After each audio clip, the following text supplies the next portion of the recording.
Hey you, and welcome to this video where I will help you out how to connect the FBS to MetaTrader 5. We can simply do this by clicking here on our trading account and then click on Trade Now. Then we click here on MT5 for Windows and then he will download the setup right there. Then we click here on the setup and then we click on yes. And then right now we do next and then he is downloading the MetaTrader 5 setup for FBS on our PC. So boom, there it is. We click now on finish.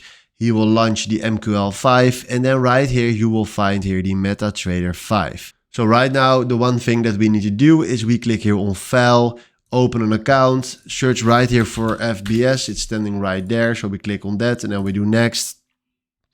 And then right now we need to log in with our existing trading account. So we click here on this. We want to do a demo. Then we go to our email address to search for the account that we want to use. And then right now we click here on finish. And now we just logged in with our FBS account to MetaTrader 5. So this is how you can connect your FBS to MetaTrader 5. Hopefully this was the video where I was looking for. Thanks for watching and have a wonderful day. Ciao.